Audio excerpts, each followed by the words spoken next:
¿Cómo caracterizarías, Jan, a Iván? ¿Como un profesional? No, ¿Como un cura? ¿Como un profeta? ¿Como un historiador? ¿O como un amigo? pues yo quiero verlo como amigo. Profesional seguramente no. Un pensador, un- una mente curiosa, insaciablemente curiosa.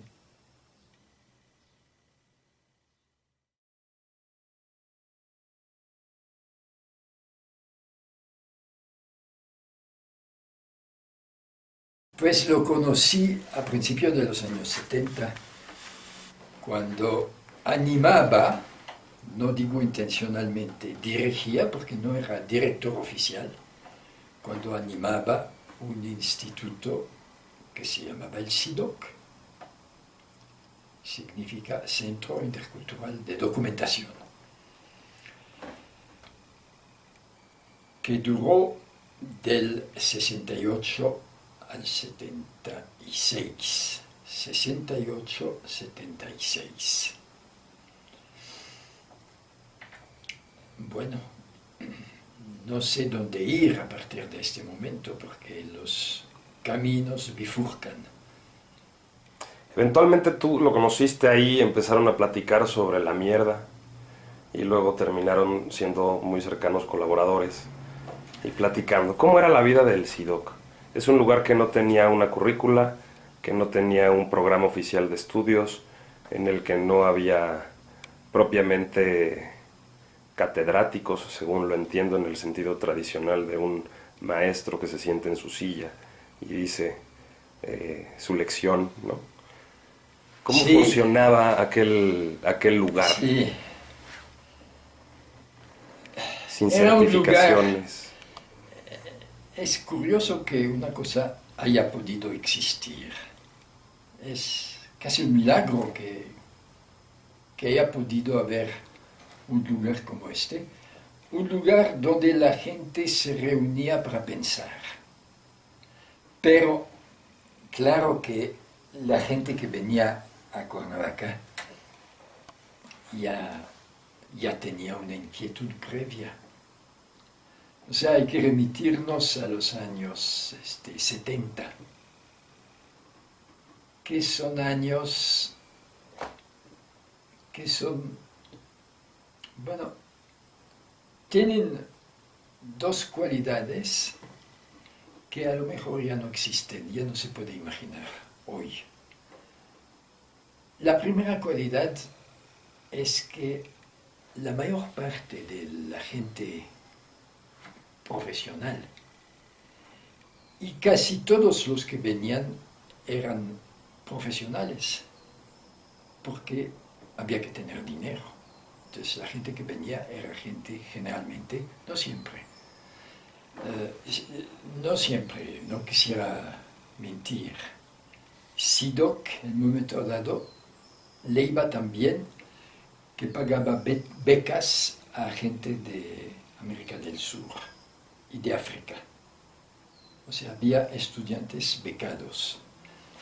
Pero los estudiantes de los países del norte venían porque tenían inquietudes en un contexto donde no sentían su posición profesional amenazada. La gente no expresaba temor a que cambien sus condiciones laborales. Y segundo, expresaban una profunda disatisfacción con el ejercicio de su profesión. Yo recuerdo, por ejemplo, un seminario sobre la medicina cuando Illich preparaba su libro de crítica a la medicina que se llama Némesis médica. Némesis médica, llegaron como 300 médicos de los Estados Unidos y la mayor parte de los cuales ocupaban altos puestos en hospitales americanos. Y cuando Illich expresaba sus críticas, ocurría a veces que uno de esos médicos lo interrumpiera diciéndole: pero Iván o señor Illich, es peor de lo que usted cree. O sea, había una disponibilidad a la autocrítica por parte de gente que tenía posiciones notables en la institución médica. Altos sacerdotes de la institución médica, diríamos. Podríamos decir eso. Y eso yo creo que ya no se da, o no sé dónde se pueda dar actualmente, pero no se da en un espacio público, porque las cosas que se decían en SIDOC generalmente se publicaban. Iván trabajaba sus libros y en el SIDOC que iba mostrando ulteriores versiones de la elaboración de su texto, ¿no? Acá discutía con los médicos avances de Némesis médica, por ejemplo. Sí, sí. Creo que una característica del pensamiento de Illich es que él creía que el pensamiento nace de conversaciones. En este sentido, súper alfabetizado, es un señor que leía libros en más de 10 idiomas, estaba bastante cercano al mundo oral, donde se improvisa. Los cantos épicos son improvisaciones. Evidentemente no existe un texto de base. A Iván le gustaba improvisar, conversar, elaborar sus ideas en conversación. O sea, siempre hay varios coautores, podríamos decir, de esos libros. Y una vez, y por eso organizaba una reunión, generalmente elaboraba una especie de manuscrito corto y luego provocaba discusiones públicas donde se expresaban ideas nuevas, críticas, y donde él pescaba con qué fuerza crítica podía proceder. Era un lugar donde la gente se reunía en un lugar fijo y donde los que ofrecían conversaciones o clases anunciaban su proyecto. Los que querían asistir a su clase tenían que pagar una cuota fija por asistir a SIDOC, porque SIDOC era una institución autofinanciada. No había Un financiamiento. un financiamiento exterior. ¿Y tú cómo caracterizarías aquellas reuniones del SIDOC dispersas,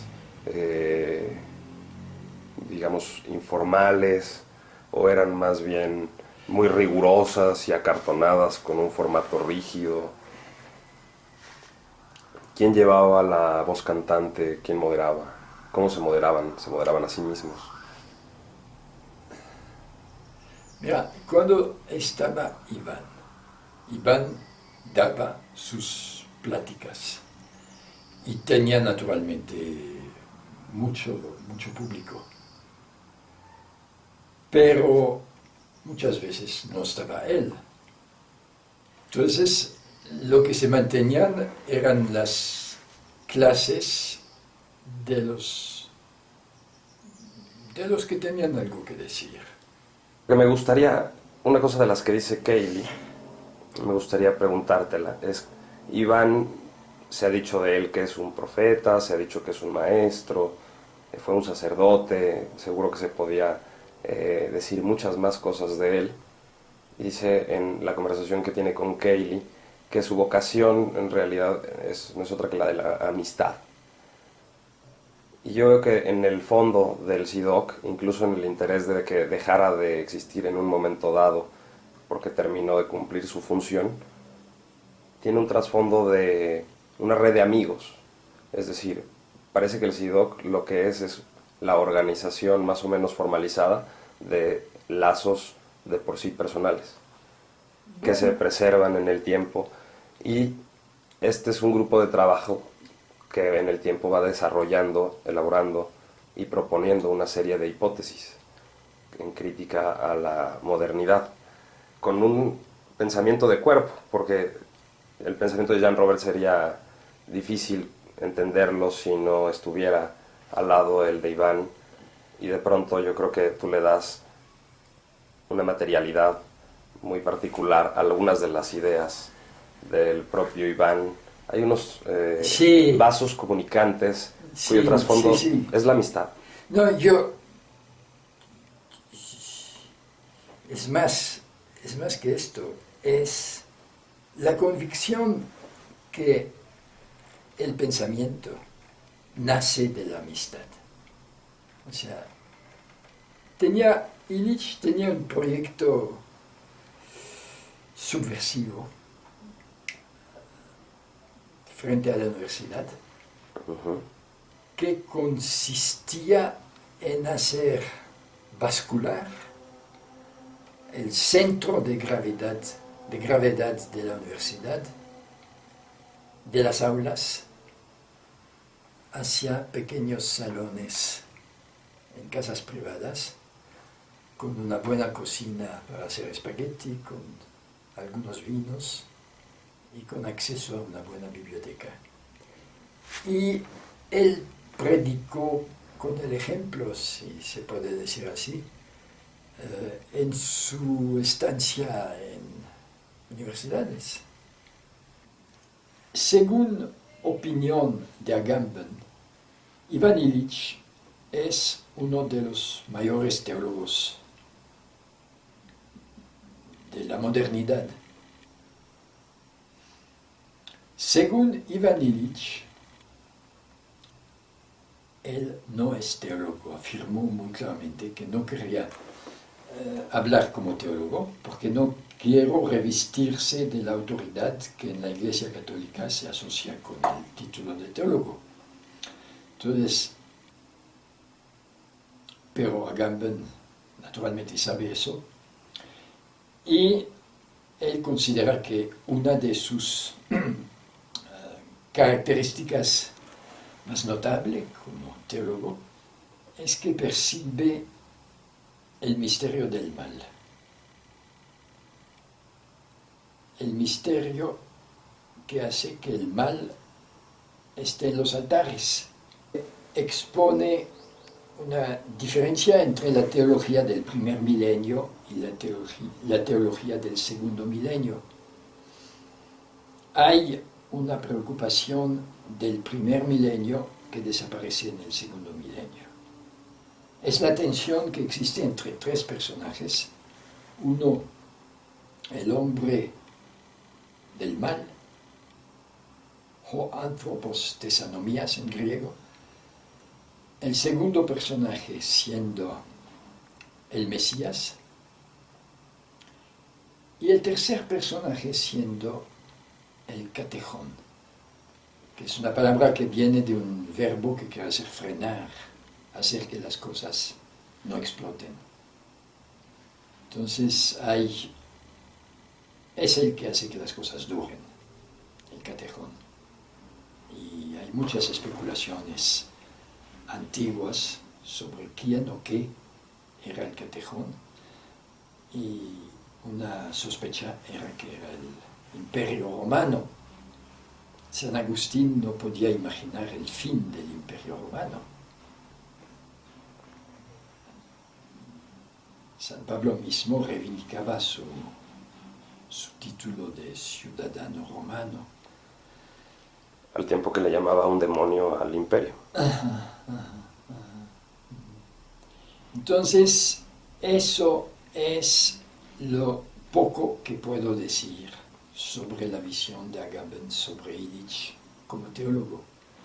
Surge en la iglesia, efectivamente, su discurso, luego se convierte este discurso en una serie de conversaciones alrededor del SIDOC y luego de las publicaciones que se elaboran, y va haciendo críticas, ya decimos, al hospital, a la escuela, al transporte, todas estas críticas que son, digamos, en un ámbito secular.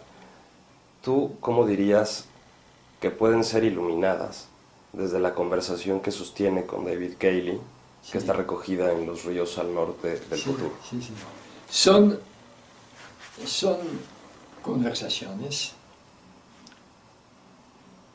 que giran alrededor de las tres instituciones de servicios principales de las sociedades industriales, que son la educación, el transporte y la salud. Habiendo esas tres, se considera que un país tiene desarrollo.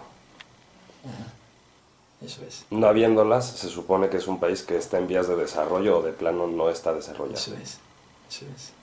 Por eso se enfoca en estas tres instituciones. Sí.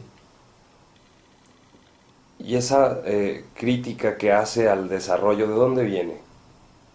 ¿Por qué le importa tanto que seamos capaces de preservar nuestras potencias? Yo creo. Y que no sean atrofiadas estas. Sí, yo creo que su preocupación por los efectos del desarrollo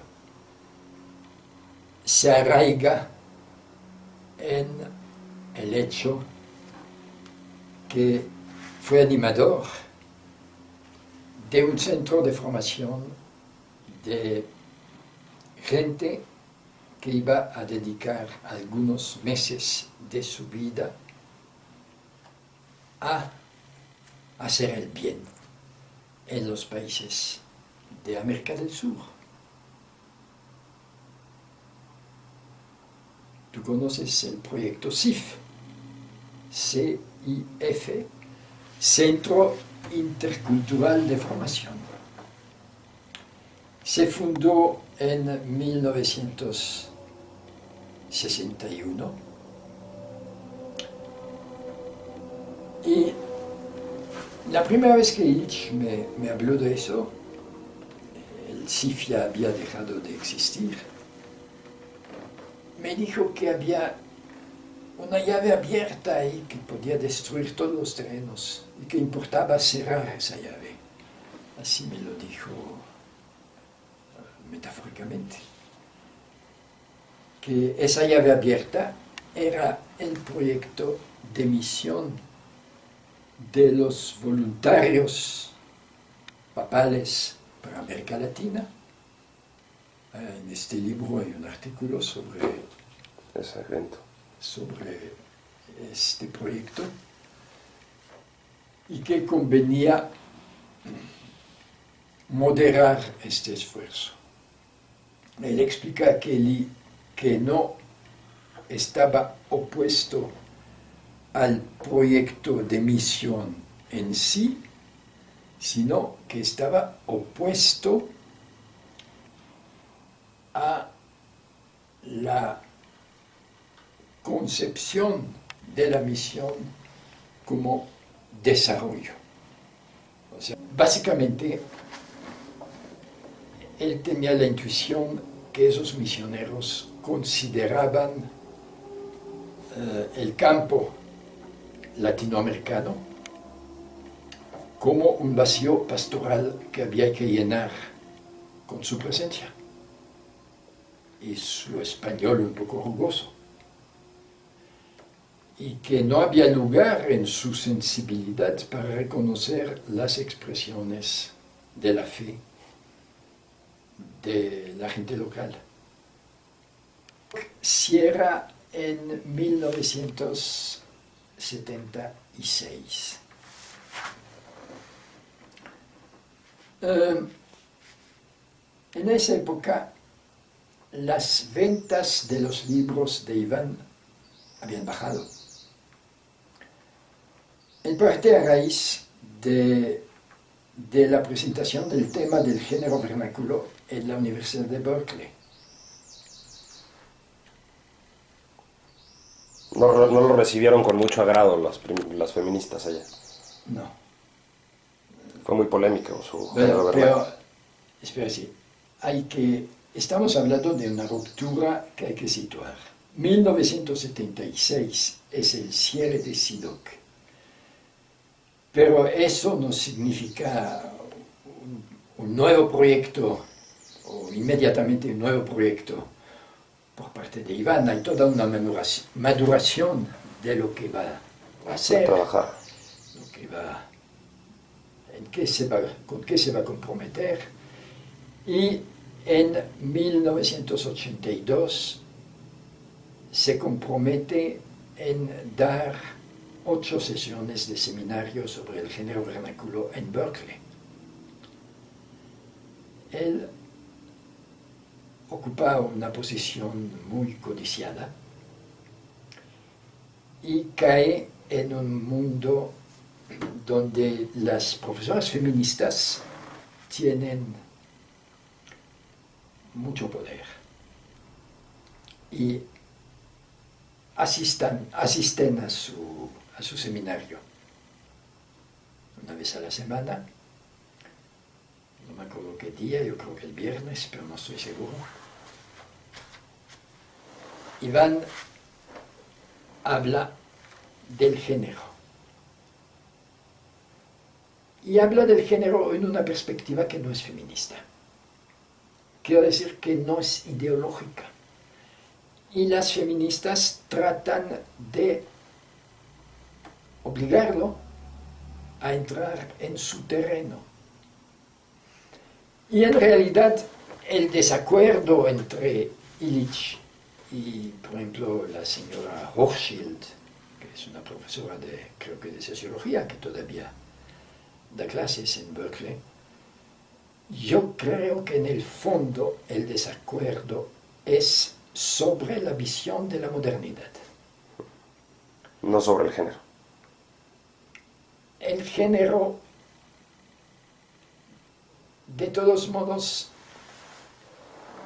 si ellas hablan del género, en realidad hablan del patriarcalismo. Y ven a Illich como un defensor del patriarcalismo. No detectan la diferencia entre lo que afecta a la sociedad moderna y el patriarcalismo de épocas anteriores. Si una vez has leído el género vernáculo, te acuerdas que habla de una época que se llama el género dislocado. Y es en el género dislocado que se manifiesta con fuerza el patriarcalismo, que es el dominio del género masculino sobre las mujeres. Las críticas que se hacen al poder de los hombres en la sociedad actual son todavía críticas al patriarcalismo, es decir, críticas a algo que ya en gran parte ha dejado de existir. Leí ayer en la jornada algo como una proclamación: muerte al patriarcalismo, va a desaparecer. Es evidente. Pero nace algo peor, que es el sexismo. Y lo que las feministas no logran tematizar es la diferencia entre el patriarcalismo y el sexismo. El sexismo es una especie de racismo que es más destructor que el patriarcalismo. ¿En qué sentido es más destructivo el sexismo que el patriarcado? Porque el sexismo parte de una igualdad de cuerpo. Hombres y mujeres son seres humanos que básicamente tienen el mismo cuerpo, con protuberancias en la blusa o en el pantalón. Son signos secundarios. Además se pueden cambiar médicamente. Queda abierto para un hombre la posibilidad de hacerse mujer. Al revés, parece que funciona un poco menos, pero también. Y la casa, el flat, el departamento, ha sido diseñado para los hombres. No hay casa. Generalmente la mujer no encuentra espacios para ella en la arquitectura moderna. Pero otra vez nos estamos, porque es un tema tan controvertido que es muy difícil, pero quisiera... Lo sacábamos a cuento la publicación del género como signo de un rompimiento que tiene que ver tanto el rompimiento del SIDOC como el rompimiento que de pronto tiene con los medios, con el ámbito muy popular porque tiene opiniones peligrosas para el tiempo de las feministas. No, pero no hay que hablar de opiniones peligrosas, porque no hay opiniones peligrosas, hay que decir lo que uno piensa y si hay peligro, pues viene después. Pero, según Illich, el género es una dualidad esencial, creadora de cultura. Es una relación creadora de ontología. Es una relación donde las cosas tienen su ser de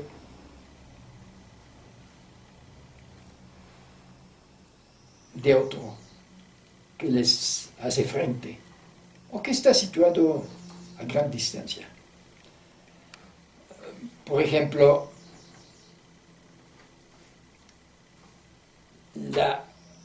la orilla derecha de un río existe porque hay la orilla izquierda. No puedes hablar de una sin hablar de la otra.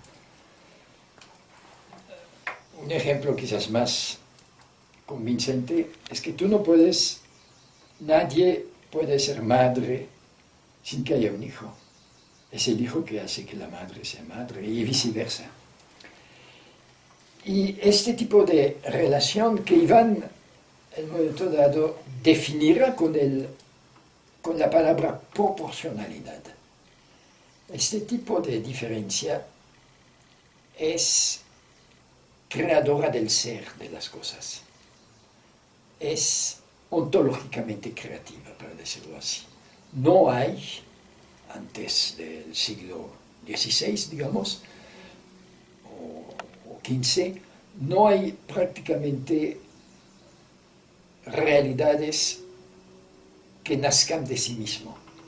Siempre nacen de algo que les hace frente, algo que les corresponde, en una relación disimétrica, mutuamente constitutiva, como hombre-mujer, precisamente. Por eso el género es el primer ejemplo de esa proporcionalidad creadora de cultura. Iván tenía una forma de decir que finalmente el género es una reflexión sobre el dos, sobre, si tú quieres, dos conceptos del dos. Una forma del dos es esta, una cosa, junto a la otra. Otra cosa. Esas cosas son fundamentalmente diferentes. Sería mejor si tuviera aquí un huevo y una pluma de gallo o algo así. Esas dos cosas son... Pero puede existir entre ellas una especie de afán de unión. Decía Iván en Berkeley, a groping for unity. Puede existir. Ese es el caso del género vernáculo. Pero hay otra forma de llegar al dos. Hay una cosa. De esa cosa se pasa a dos cosas. Y eso es el sexo. Es la relación de sexo. Además, etimológicamente, sexo evoca seccionar, evoca un corte. Se ha cortado una unidad original en dos. Y eso es la dualidad moderna que llamamos el sexo. Iván añade el adjetivo sexo económico. Venimos hablando de que en un momento dado Iván pierde un perfil muy público que había adquirido a partir de la discusión precisamente de esto, que tú me dices es más bien que una definición acerca del género, una comprensión acerca del género, un asunto de modernidad de fondo. Tú dirías, detrás de este modelo sexista de funcionamiento, estamos hablando de dos como individuos completos en la lógica de seres cerrados en sí mismos, más bien que como personas abiertas al otro constitutivamente, no accidentalmente, sino constitutivamente. Y volvemos al tema de la amistad, la crítica que hace Iván. ¿Cómo se leería esta a la luz de la amistad? Nada más brevemente para terminar de cerrar este camino y seguir adelante. Bueno, si tú hablas de la amistad, entonces tú tienes que partir de la profunda diferencia entre la filia clásica y la amistad que nace del Evangelio. A partir de la parábola del samaritano, tú lo sabes tan bien como yo, el samaritano abre la posibilidad de escoger de quién quiero ser el amigo, independientemente de las barreras culturales. Y el estudiante de la ley que preguntó a Jesús, ¿quién es mi prójimo?, invitó a Jesús a contarle una historia donde él escoge como protagonistas representantes de dos etnias que no tenían mucha posibilidad de volverse amigos. Hoy diríamos un judío y un palestino, un israelí y un palestino. Los doctores de la ley que ven el judío herido no le ayudan, dan una vuelta para no tener que ocuparse de él. Y llega un tipo que viene de Samaria, que no adora en Jerusalén, sino en el monte Garizim, y se siente conmovido por ese pobre tipo, y sin pensar que es de la etnia opuesta, lo ayuda, lo lleva a una hostelería y lo trata como hermano. Bueno, eso ilustra una posibilidad que abre el Evangelio, que es la posibilidad de la amistad por opción personal, porque algo te dijo que podías querer esa persona tan extraña. La causa de la elección que enfatiza en el pasaje del samaritano es que le duele la vel y la panza. Sí, él siente algo en su entraña. Que parece no ser la causa de acción moral, pero acá resulta ser una causa bastante legítima para motivar la acción moral. Pero al mismo tiempo que se eleva, digo, la posibilidad de amistad, se crea una especie de hoyo que es casi tan profundo como la nueva posibilidad. Es elevada y es la posibilidad de la traición. Esta nueva forma de amistad que no está dada por el ethos, por las costumbres, porque somos los dos atenienses o mexicanos, o lo que sea. O ciudadanos. O ciudadanos. Esa nueva posibilidad puede ser traicionadas. Y no hay nada peor. De ahí, la corrupción de lo mejor es lo peor. Se podría ver como una autocrítica de Illich. Como si dijera, lo que me interesa atrás de la crítica a las escuelas, la crítica a los sistemas de transportes, la crítica a la medicina, la crítica también a la construcción de casas, es algo que podríamos definir como la topología mental de la modernidad. Esas cosas, no quisiera llamar a Foucault aquí, pero esas cosas que Foucault llama la episteme, lo que en un tiempo dado la gente considera como verdadero. Las certezas dadas de un momento histórico dado.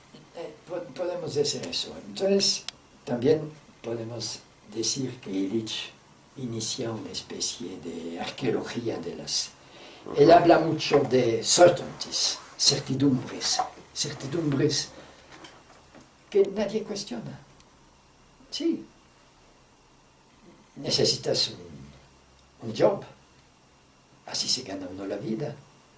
Sí, necesitas un instrumento de transporte, porque ¿cómo vas a ir a la fábrica donde conseguiste un empleo? Todas esas cosas que se articulan para formar la topología mental de la modernidad. Entonces, él se da cuenta que en sus años de celebridad, tiempos de Cuernavaca, él había atribuido a esa topología mental, a esas certidumbres, un origen demasiado conceptual. Como si esas certidumbres fueran puras ideas que se pueden analizar. Y efectivamente, los amigos franceses estaban encantados con sus exposiciones lógicas y su manera de revertir las paradojas y de revertir los argumentos de los expertos contra ellos en un método que un amigo francés, filósofo, llamaba la perástica. ¿Has oído esa palabra? Me contabas el otro día y la comparábamos con la mayéutica. Ah, no. La distinguíamos de la mayéutica, más bien. Sí. O me explicabas cómo no es igual a la mayéutica. La perástica consiste en asimilar los argumentos del adversario y elaborar tu contraargumento con sus mismos conceptos. Entonces, él tiene que buscar, es ahí donde encuentra a Barbara Duden, una historiadora que se vuelve historiadora del cuerpo, y lanzan una gran investigación sobre la historia de la autopercepción o autocepción del cuerpo, que lanzan bajo el nombre de somática histórica.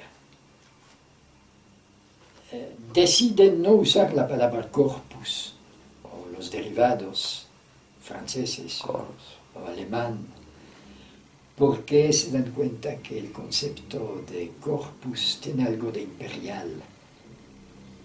El corpus de las legiones del emperador es algo que puedo ver del exterior.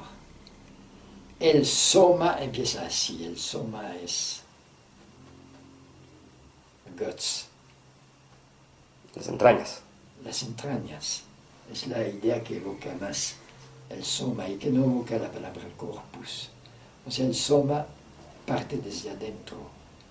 Entonces, se trata de lanzar una investigación sobre las modalidades somáticas de las distintas épocas. Se trata de oponer a las definiciones iatrogénicas, quiero decir, generadas por médicos de lo que es eso y que siempre implican un ojo exterior, es lo que describió un médico. Tu fisiología, tu anatomía son iatrogénicas, quiero decir, construcciones de los médicos. Se trata atrás de eso de llegar a la percepción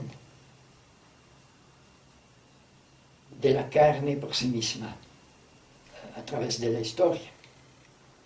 Barbara Duden, por ejemplo, ha descubierto una serie de cartas que se escribían prostitutas del siglo XVIII y ahí encuentra expresiones de lo que es habitar su propio cuerpo.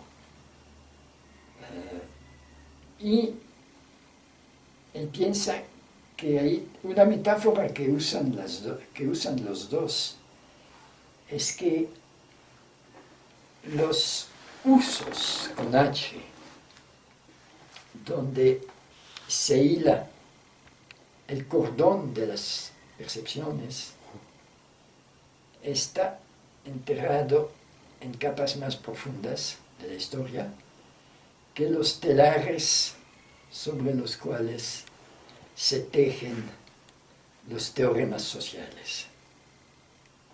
Entonces, es una búsqueda de ir al hilo, no de quedarse con el tejido, sino de decir, pero este tejido, ¿de qué hilo está hecho? ¿Y cuál es el sentido profundo de la materia en nuestra época? Es el tema del libro sobre el agua, por ejemplo. Tratar de entender esa materia primordial, que es el agua.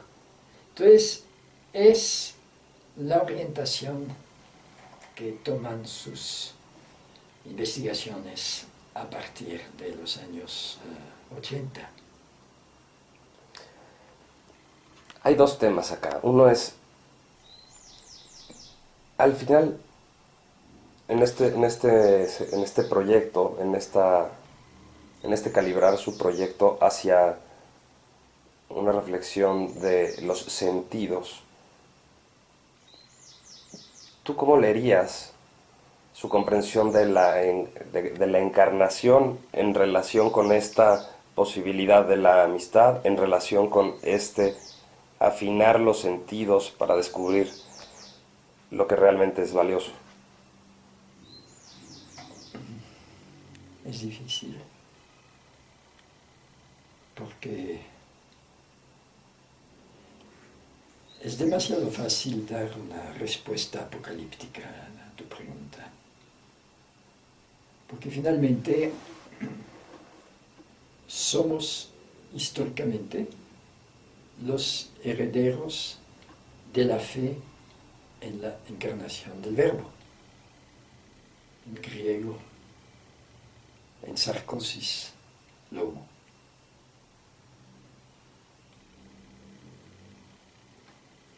Y tú puedes mirar los registros antropológicos, compararlos con la situación moderna y descubres que la modernidad es la más desencarnada de todas las culturas documentadas. Entonces, eso es una expresión de la corrupción de lo mejor que es lo peor, esa desencarnación. Y entonces eso permite explicar esa actitud de Iván que los teólogos alemanes, no él, calificaron de apofática, comparándolo con el teólogo Dietrich Bonhoeffer, dices tú. Bonhoeffer.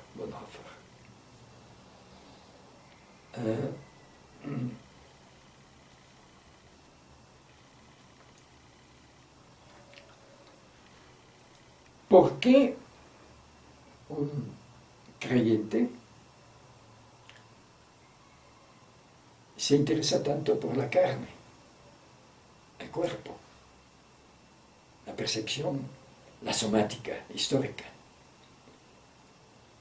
¿No será que viene precisamente de la tradición que nació de la fe en la encarnación? Pero no quiere argumentar teológicamente. Él se vuelve apofático. Apofático es una palabra que viene del griego, que significa algo como el que no dice. La actitud contraria es catafático, el que dice quién es Dios. El filósofo apofático o el historiador apofático dice: no te quiero convertir, quiero enseñarte unos hechos característicos de la historia, por ejemplo, del segundo milenio, donde yo observo procesos de desencarnación. Iván dedicó 4 o 5 libros al alfabeto.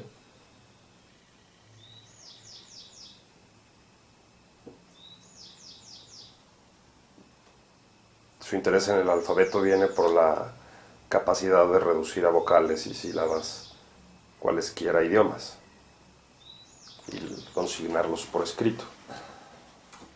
Sí, es una forma de decirlo, se puede decir eso. Pero también lo leen, digamos, diferenciándolo del ideograma o del kanji, o de otras formas escriturales que son ideogramas o ideográficas, o que tienen, digamos, otra estrategia. El alfabeto, dentro de la multitud de escrituras, es la única escritura cuyos signos representan sonidos y nada más.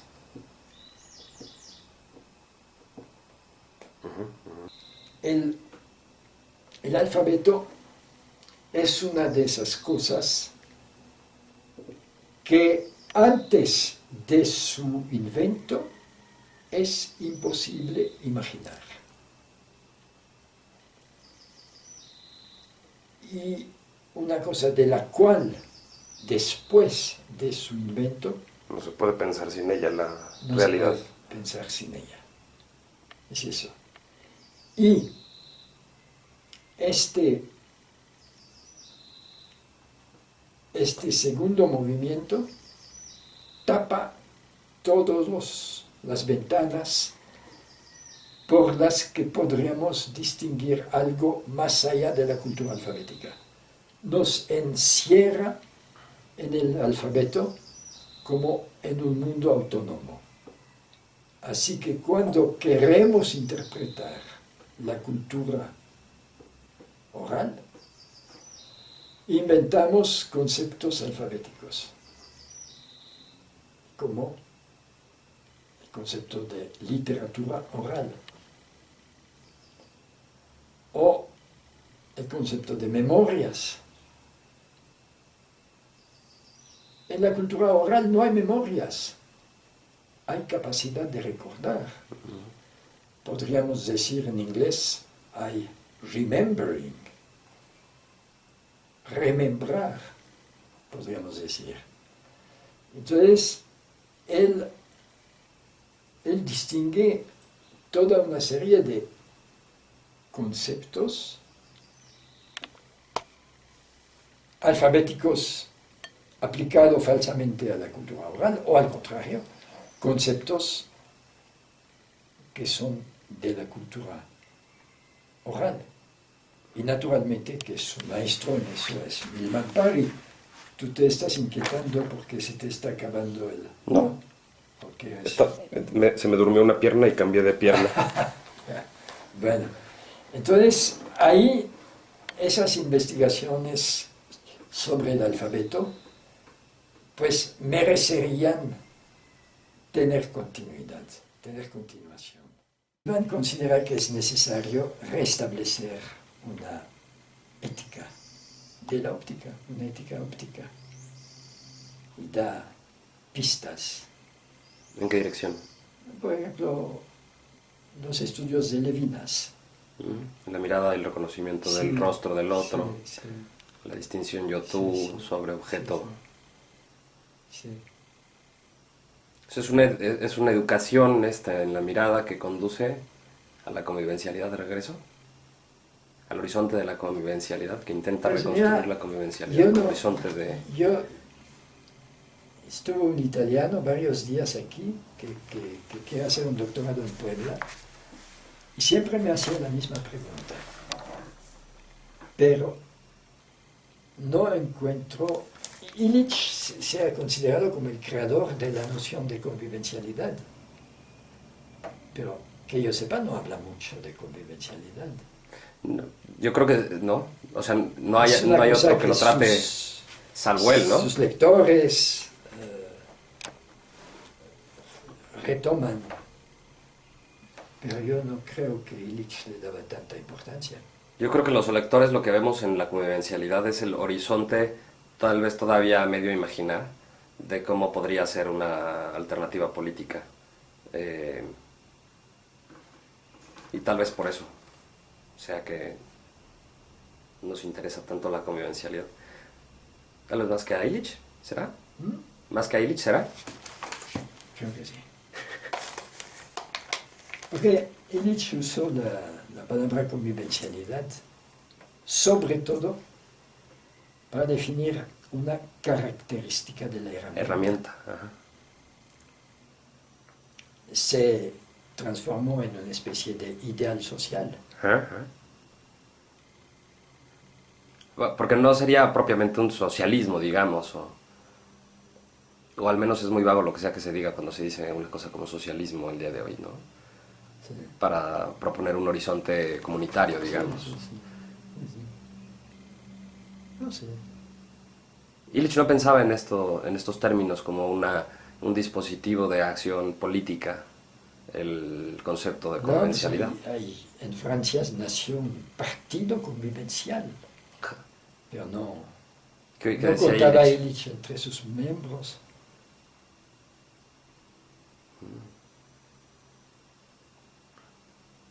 Es que mucha gente quiere una palabra de la que se puede agarrar, como un icono. Pues las palabras son como el escapulario también. A lo mejor. ¿Sí? Palabras escapulario les podríamos decir. A lo mejor. Que nos hacen sentir tranquilos. Ajá. O consolados. Sí.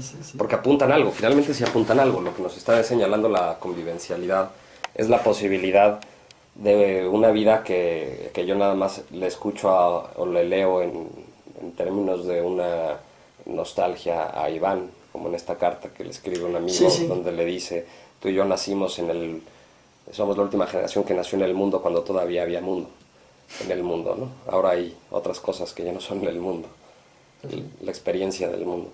Recuperar la experiencia del mundo, los saberes de subsistencia, los ámbitos asociados a los saberes de subsistencia y las formas en las que nos tratamos en esos sitios. Todo esto no podría, más allá, como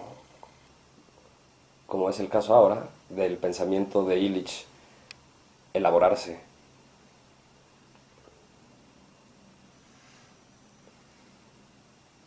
Da una pista a Gamben en su introducción. Hay que leerla. Dice que uno de los temas recurrentes en los escritos tempranos de Illich es la cuestión del reino. Entonces, a lo mejor la convivencialidad es una forma de búsqueda del reino. Bueno, volviendo a las etapas de Iván.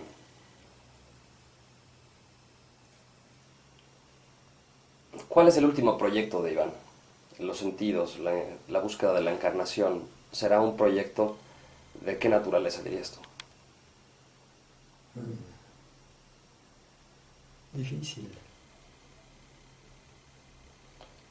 La última conferencia pública que hizo, la hizo en el Palazzo Ducale de Lucca y habló del primer viaje de Colón a América y del trato con la reina Isabel para introducir otro caso de pedido de ayuda a la reina, que es el caso de Nebrija. El gramático. Que finalmente, después de un rechazo inicial, también obtuvo la ayuda de la reina. Y pues siguió dando su seminario en Bremen.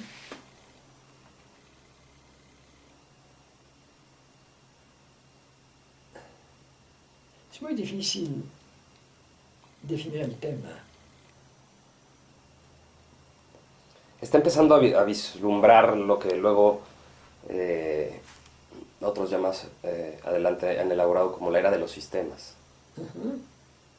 ¿Tú dirías que ese sería el tema que agrupa sus reflexiones contra la encarnación y digamos el ámbito de la convivencialidad y la distalidad y estas categorías Bueno, pues de proporcionalidad? Eso es un tema muy importante en sus últimos años.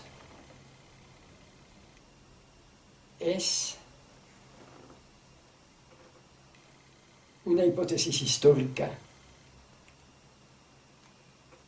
que no quise evocar porque es de tal ambición que se puede demasiado fácilmente ridiculizar. Que lo que llamamos cultura occidental, que podemos documentar sobre un periodo de 800 años, algo así.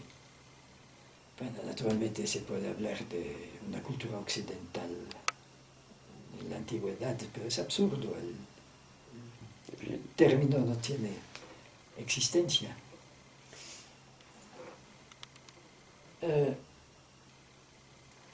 Que la cultura occidental, que duró quizás más de 8 siglos,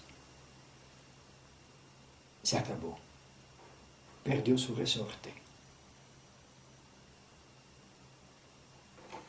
Formulado así, te pone inmediatamente en guerra contra todos los suprematistas blancos, los que quieren cerrar las fronteras para que no nos quiten nuestra superioridad. Entonces no hay que abordarlo así. Ahora se podría preguntar en otra forma. ¿Qué es el concepto o el objeto más típico de los occidentales? lo que inmediatamente empiezan a regalar cuando se enfrentan a otras culturas. ¿La cruz? No, ¿El dinero? no. Eso es Hay muchas culturas que no son occidentales que tienen dinero. ¿El qué? la herramienta.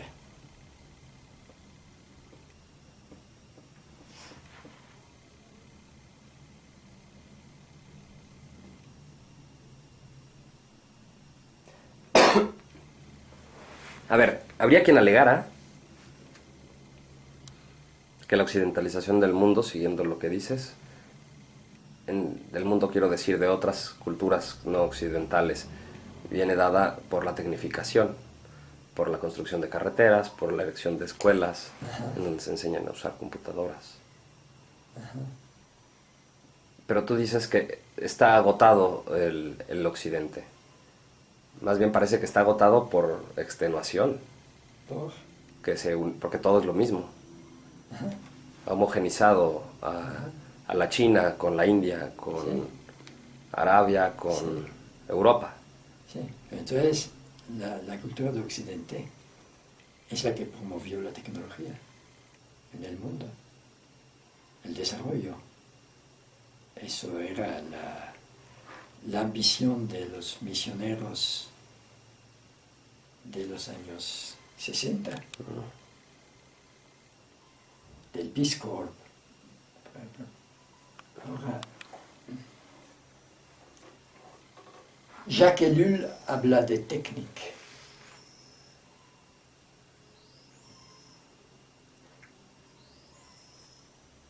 Y reserva la tecnología para su sentido etimológico, discurso sobre la técnica. Lo que se puede hacer en francés. Sería difícil hacerlo en inglés, donde la palabra tecnología adquirió la posición de sinónimo con todo lo que es herramienta. Pero, ¿cuál es la ventaja de la palabra herramienta? Es que permite describir una relación entre un objeto y el cuerpo. La herramienta no hace parte de mi cuerpo, yo no hago parte de ella, es algo que tengo enfrente, que puedo tomar en la mano o que puedo abandonar. ¿Sí? Y eso es un concepto nuevo que nace alrededor del siglo XII. Como de San Víctor. ¿Eh? Con algo de San Víctor. Y Theophilus Presbyter. Esa exterioridad de la herramienta. Antes, la herramienta no se distingue del cuerpo, es un miembro que sirve para permitir a un ser mejor lo que es. Así más o menos lo define Aristóteles. Y lo llama organon, un órgano. A partir del siglo XII, eso empieza en reflexiones teológicas, surge el concepto de una herramienta que obedece intenciones. Ahora, en los textos escolásticos, donde Illich dice que puede haber nacido el concepto nuevo de herramienta, se habla de intenciones divinas. Y se habla de los sacramentos, que son 7, como herramientas para intenciones divinas. Y luego se aplica a intenciones humanas. Y se crea una quinta causa que se añade a las 4 causas habituales: efficiens, finalis, materialis y formalis, que es la causa instrumental. una herramienta se vuelve una causa que corresponde a una intención. Era de las herramientas, es una era en la que podemos decir que la herramienta tiene la respuesta a todas las preguntas. Es la llave que abre todas las puertas. Y implica siempre cierta relación entre el cuerpo y la herramienta. Tú me dirás que en la sociedad industrial esa relación con el cuerpo se vuelve más tenue. Pero aún un tren Es una herramienta. es una herramienta que tiene un tipo que lo maneja. Hay mano humana en la conducta de un tren, lo mismo de un coche. El coche todavía es una herramienta. Y las intenciones son relativamente claras. Ahora tienes un objeto como la computadora.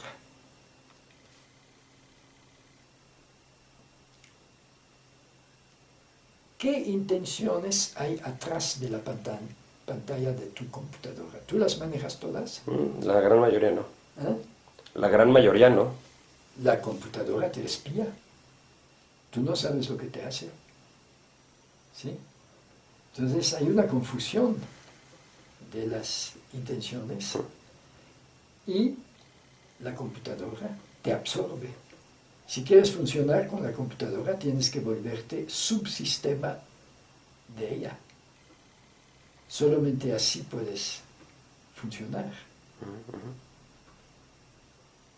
Por eso en este momento yo tengo una computadora que tiene 15 años y no la quiero cambiar, porque va a haber aplicaciones, va a haber publicidad,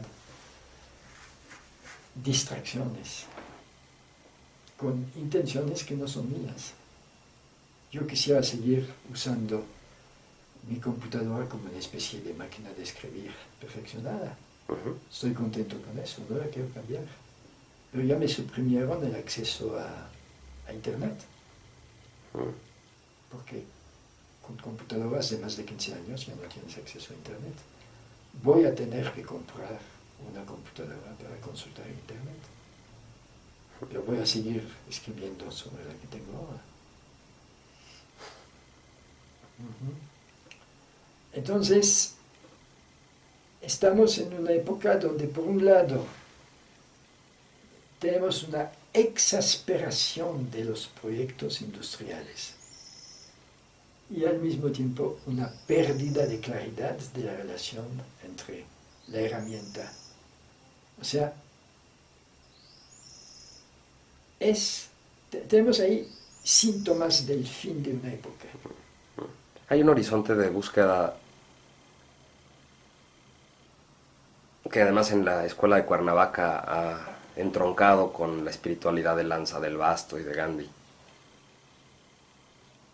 Por la recuperación de la austeridad, por la recuperación de valores, de la valoración, de la forma de valorar, de una vida frugal por encima de una vida de lujo.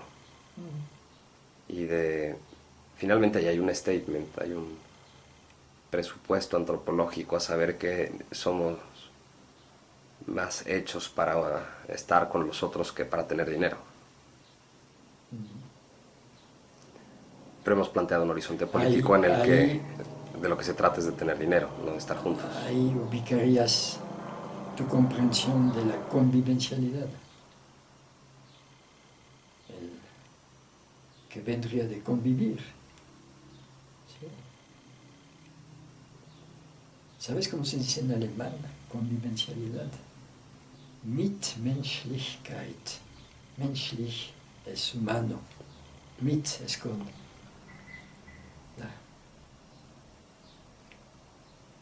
Con humanidad. ¿Cómo caracterizarías, Jean, a Iván como un profesional No. como un cura, como un profeta, como un historiador, o como un amigo. Pues yo quiero verlo como amigo. Profesional seguramente no. Un pensador. Una mente curiosa, insaciablemente curiosa.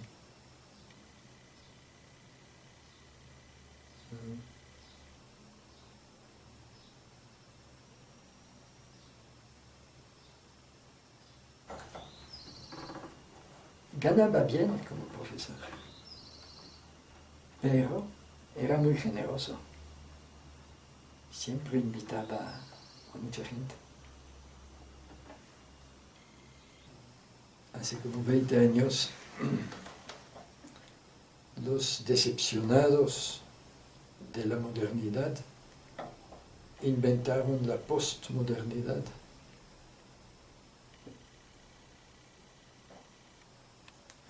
Illich nunca quiso entrar en discusión sobre la postmodernidad. Decía, como historiador, cuando hablo de esas cosas, tengo que ver cómo empezaron, tengo que verlas históricamente.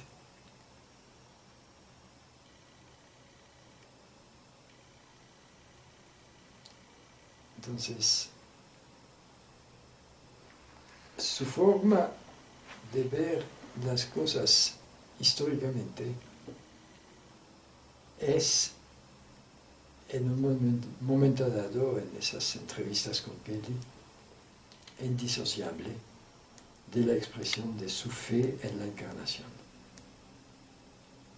Es como si dijera, nosotros que somos la cultura que se formó alrededor de la fe en la encarnación, en el momento en que esa cultura parece en ruina,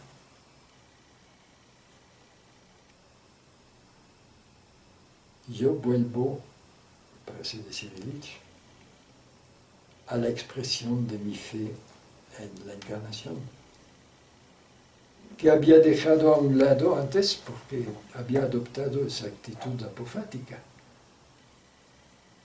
Pero ahorita expreso las cosas. La expresión latina que usaba era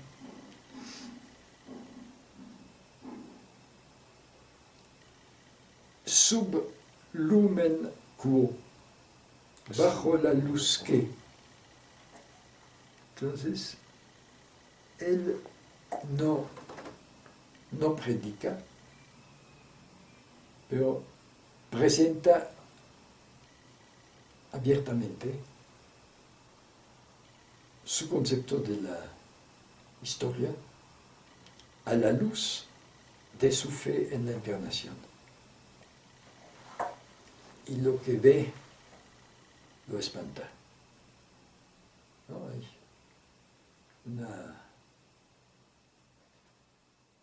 una experiencia de espanto.